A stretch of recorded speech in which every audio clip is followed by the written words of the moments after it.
이어서 얘기를 좀 해봐야 되는데 명태균이 여론조사 관련해가지고 영향을 미쳤다라고 얘기를 하는데 그 당시 후보 선거전 당시에 홍준표를 뺀 상태에서 윤석열만 가지고 양자 대결 여론을 돌리면서 이 양자 대결 여론조사를 통해 가지고 결과적으로 대세론을 이끌어내는 걸로 역이용했다라고 하는 얘기가 있습니다. 관련된 기사 한번 단독 기사 보겠습니다. 네.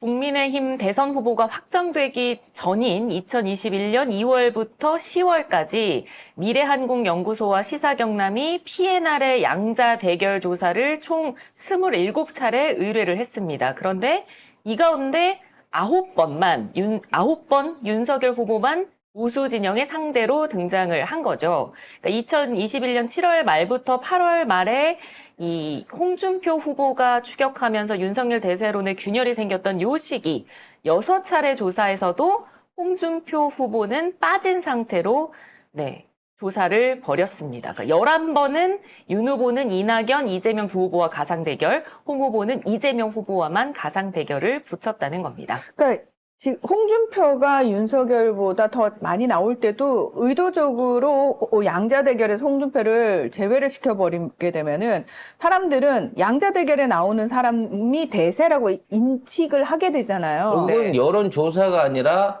여론 조작을 한 거죠. 조작을 한 거죠. 조작. 문제는 이거를 누가 당내에서 해줬냐는 거지.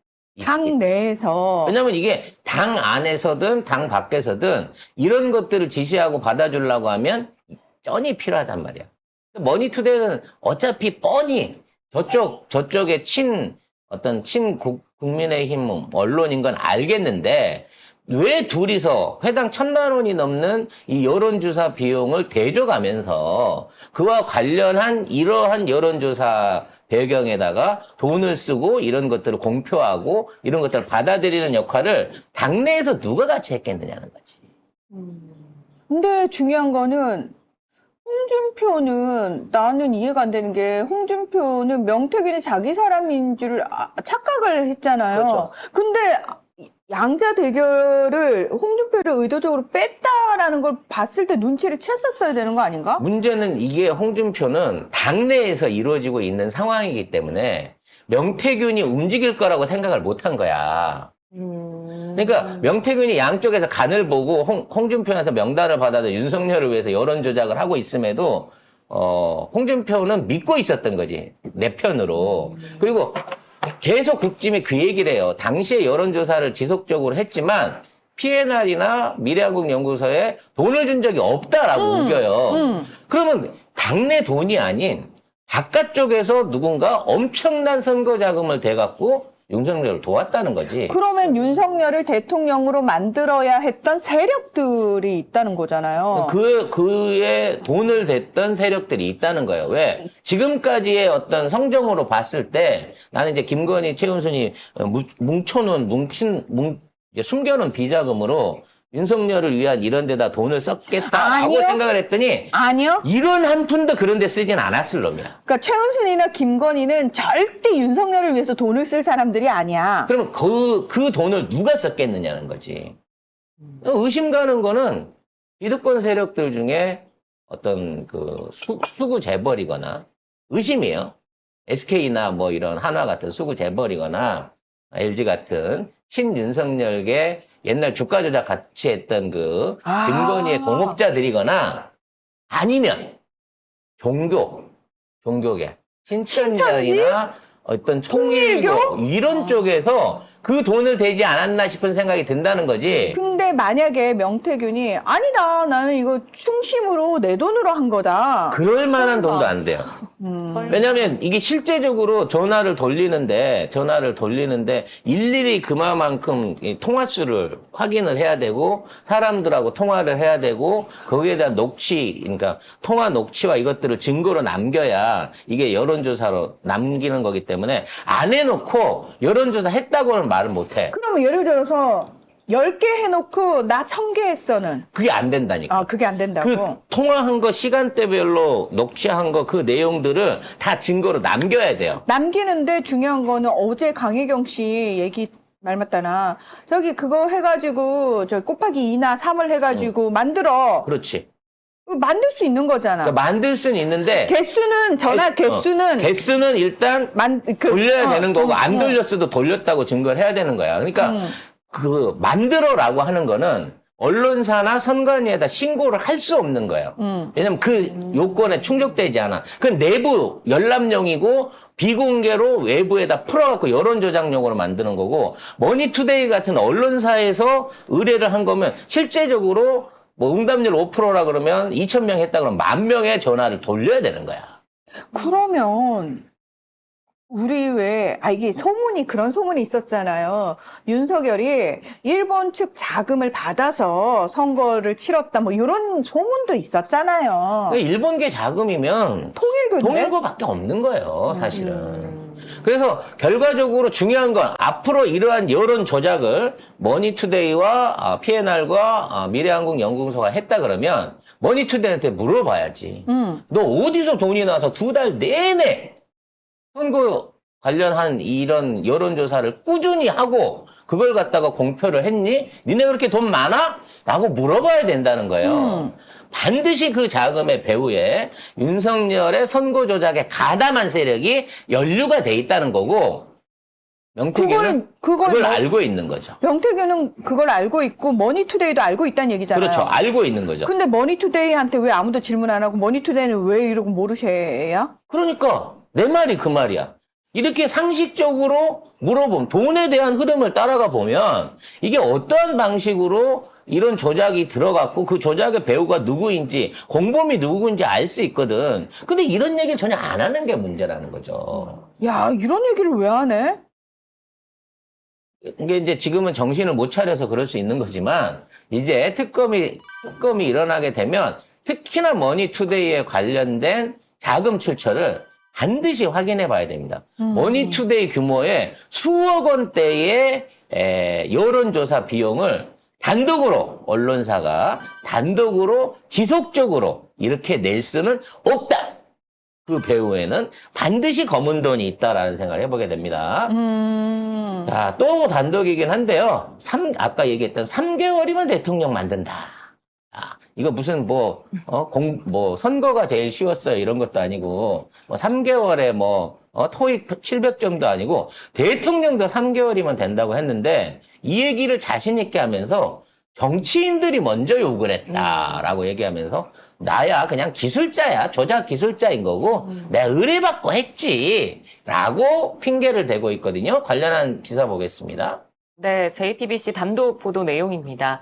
명태균 씨가 여론조사를 조작하지 않았다고 강하게 부인하면서도 JTBC에 이렇게 이야기했습니다. 3개월이면 대통령을 만든다. 불법적인 걸 먼저 요구한 건 오히려 정치인들이다. 이렇게 주장을 했습니다. 오히려 정치인들이 자신들의 이익을 위해 불법을 요구했고 자신은 이런 요구를 거부했는데 이제 와서 문제가 생기니 자신만 나쁜 사람으로 만든다라고 항변하면서 홍 시장에 대한 원망 그리고 오세훈 서울시장에 대해서도 오세훈이 자꾸 이러면 내 정치자금법으로 고발해버릴 건데 라면서 네, 여론조사와 관련해 문제가 있다는 취지로 이야기를 했습니다. 그러니까 이 사람은 핑계대는 게 희한해요. 뭔가 이렇게 의혹 제기를 하면 의혹을 부인하는 게 아니라 의혹을 확인하면서 더 부풀려줘요. 협박하고. 일단은 저쪽에서 요구를 했다. 불법적인 요구를 했다라고 하지만 불법적인 요구를 들어줬잖아. 그렇죠. 그렇죠. 자는 안 했다고 했지만 조작한 게 이제 나온 거 아니야. 공범이잖아요. 그러면서 오세훈이 자꾸 이러면 정치자금법으로 고발해버리겠다라고 하는 거는 여기에 대한 대가성이 오고 갔다는 거예요. 맞습니다. 자원해갖고 내 돈으로 해줬어가 아니라 대가성이 오고 갔다는 거야. 그럼 그 대가로 뭘 했을 거냐는 거지. 명태균한테 뭘 해줬을 거냐는 거지. 나는 이 얘기 딱 듣는 순간 지금 막 이슈가 되고 있는 수상버스가 생각이 그러니까 나는. 그 왜 다 반대하는 건데 우선이 뜬금없이 추진하는 정책들 있잖아요. 그리고 이미 사전 계획을 해놨던 조선소를 까고 말 그대로 폐차장처럼 부지밖에 없는 데다가 공사비를 다 몰아줬다. 맞아. 이게 그거 아니겠느냐? 라는 생각이 드는 거예요. 왜? 거기가 어차피 명태균의 나와바리니까. 그래서 지금 뉴스토마토도 지금부터는 명태균에 관련된 자금을 쫓겠다고 얘기를 했습니다. 돈이 어디로 오고 갔는가. 가장 먼저 그렇지. 들여다봐야 될 거는 뜬금없는 창원의 산업단지. 반도체 업체를 유치하겠다고 그린벨트를 풀어가면서 갑자기 모든 규제를 풀어가면서 갑자기 만들어낸 산업단지인데 거기에 땅 매매가 선정 직전에 어떻게 이루어졌나를 파보는 게 중요해요. 이 양평만큼이나 쉬운 일입니다. 딱 떼보면 등기부에 다 나와 있을 거고 뭐 최 씨, 김 씨부터 시작해갖고 막 원 씨, 오 씨 뭐 다 들어 있을 가능성이 높겠죠. 그 중에 명 씨도 상당 부분 알토란 같은 땅을 가지고 있을 거고요. 그래서 이 부분에 대한 거 조사해봐야 되고요. 그 다음에 오 시장 얘도 뭐라도 해줬을 거기 때문에 수상버스라든지 뭐 이런 거. 왜냐면 수상버스 관련된 조선소를 만든다고 하면서 왜 부산 이쪽까지, 울산까지 그 업체 선정을 그쪽으로 몰아갔느냐라는 부분도 매우 웃음스럽기 때문에 그것도 좀 확인을 해봐야 될 것 같고요. 그 다음에 홍준표도 확인해봐야 돼요. 대구시장 되고 난 다음에 뭐 이상한 건물을 짓거나 혹시 어디다가 창원에 있는 뭐 업체한테 뭘 몰아준 건 없는지 이 홍준표도 찾아봐야 됩니다. 그 창원 국가산업단지 지정과 관련해서 명태균은 자기는 어떤 이익도 얻지 않았다. 제가 땅 한 평 있어요? 없어요. 주식이 있어요? 하나도 없어요. 오마이뉴스에서 전화가 와서 거기다가 얘기를 하기를 내 주식이나 땅을 찾으면 5대5로 나누자.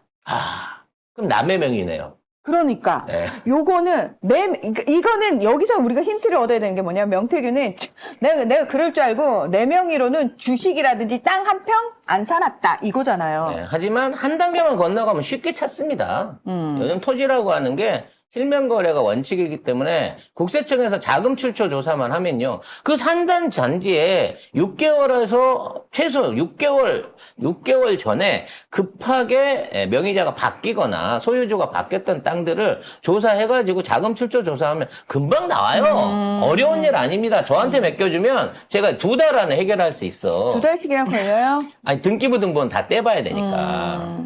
그래서 요런 부분 안에서 명태균이 과연 어디서 어떤 방법으로 대가를 찾았는지를 꼭 찾아내야 됩니다. 왜? 이 오세훈한테 얘기하는 것처럼 정치 자금법을 들먹였다는 거는 대가가 오고 갔다는 거거든요. 윤석열한테는 결국 보궐선거 공천으로 3억 6천을 했다고 하니까 만일 그게 이제 3억 6천짜리를 김영선 공천으로 퉁을 쳤으면 9천만 원 받은 걸로는 쇼당이 안 나요. 그러니까 생각보다 너무 적게 받았죠. 너무 적게 받은 거야. 그래서 아마 그거 이외에도 3억 6천은 넘을 수 있는 어떠한 형태의 어떤 그 보존이 또는 그에 상응하는 어떠한 밀실 거래가 반드시 이루어졌으니까 그래서 어찌됐거나 김영선을 김해로 옮겨갖고라도 계속해서 손봐주고 뒤를 봐주려고 했던 이유가 그 본전에 대한 것들을 보장을 받았기 때문이에요. 안 그랬으면 딴 놈한테 해야죠. 더 비싼 돈 내고. 그러니까 저는 사실 명태균이 그냥 지역에 조그만한 그 양아치인 줄 알았더니 이 사람이 생각보다 되게 큰 인물이었고 중요한 거는 그 과정에서 소위 보수의 거두라고 자칭하는 인간 족속들이 다 걸려 있더라. 그래서 지금 찍소리도 못하고 있는 상황이고 전화도 아마 명태균한테 못하고 있을 거예요. 근데 이제 원외 인사들 중심으로 뭔가 전화를 하고 오고 가고 있을 텐데 명태균이라는 사람이 이렇게 말을 하는 방식의 패턴이 보이네요, 확실히. 이 사람은 어떤 사실에 대해서 그 사실을 그러니까 그거 아니다. 그렇지. 거짓말을 하지 않아. 그게 아니다라는 식으로 얘기를 하진 않고 중요한 거는 그게 아니다 해서 보통 끝나거나 뭐 말할 수 없다. 보통 대부분의 사람들이 거기서 끝나는데 이 사람은 그게 아니에요. 덧붙이죠. 네, 거기다 덧붙이는데 이 덧붙이는 말들이 되게 힌트를 담고 있는 복선이 깔린 얘기들을 덧붙여요. 그래서 그게 일종의 담보 같은 거예요.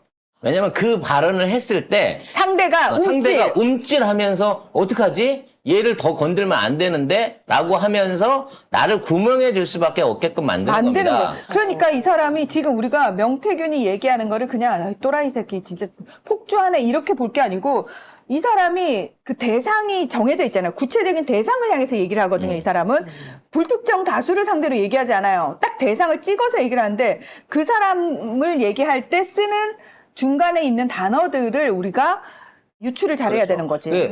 쉽사리 그냥 가볍게 홍준표나 뭐 다른 무식한 정치인들처럼 막 던지는 게 그게 아니라 아니라 고도의 계산을 갖고 던져요. 왜 이걸 던져 놓냐면 나중에 변신하기가 좋거든. 나중에 자기가 공익제보자가 될 수 있는 거야, 쉽게 말해서. 이게 지금 있는 입장에서는 나를 구해라고 하면서 객관적으로 꼬리표만 달아서 협박을 하지만 얘들이 결국 안 구해주잖아요? 그럼 자기가 공익제보자로 변신하면서 민주진영이나 국회나 이런 데 가갖고, 검찰이나 있는 데 가갖고, 있는 썰들을 다 풀고, 홀리바게닝을 할 수 있는 거예요. 내가 이거 증거를 내놓을 테니까 내가 했던 행위에 대해서 면책을 달라고 요구할 수 있는 다리를 놓고 있다는 거지. 그러니까 본인이 받은 게 있으면 공익제보자가 안 되는 거 아니에요?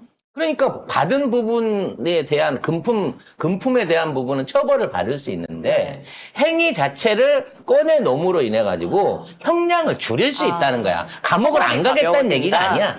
가볍게 가겠다는 거지. 왜? 다음번 선거 전에만 돌아오면 3개월 전이면 주가가 확 높아져 있을 사람이니까. 그리고 사실 민주 진보 진영에서는 이런 사람 한번 이렇게 낙인이 찍혀버리고 저기 감옥까지 갔다 오면 우린 다 손절치는 분위기고 이런 사람은 엮이면 안 돼가 되는데 저쪽 보수라고 하는 애들은 그런 거에 상관이 쓰는구나. 없어. 그게 상관이 없고 야 능력자로 이제 인증이 된 거잖아. 그럼 이 사람이 감옥을 갔다 왔건 범죄자 낙인이 찍혔건 사기꾼 낙인이 찍혔건 상관이 없다는 거야.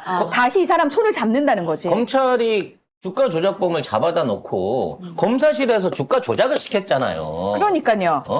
그러네요. 그러니까 이렇게 전문가로 인정받는 순간 감옥을 가든 밖에 있든 어느 위치에서도 대한민국의 선거 조작은 명태균. 별이 그렇죠. 5개 이게 되는 거야. 그래서 지금 다들 명태균이 나쁜 놈이네라고 우리 쪽은 생각하지만 저쪽 애들은 야 다음번엔 돈 싸들고 가서 저 새끼한테 줄 서야 된다. 명태균한테 줄을 서야겠다. 줄을 서야 되겠다. 라고 하는 게 나온다는 거죠. 그렇죠. 제가 그래서 너무 이쪽으로 생각을 했네요. 그러니까 온전하게 생각했어. 그러니까 우리 쪽으로 상식적으로 생각하면은 그러네. 진짜 나쁜 놈인데 사기꾼이고 양아치 새끼인데 저쪽에서 보면 능력자인 거지. 그 명태균은 손해볼 게 없어. 지금 이 포지션이. 그러네. 그러네요. 어차피 그러니까? 처벌은 받아야 되는 입장에서 양쪽에서 처벌을 면해주든가 감해주든가 그렇지. 유리한 쪽으로 골라갈 수 있다는 거지. 게다가 이 사람은 앞으로도 탄탄대로인 게 우리 상식에서 보면 어떻게 딸 인생 망칠 일이 있어? 딸 얼굴을 왜 까는 거야? 이렇게 되는 거지만 이 사람은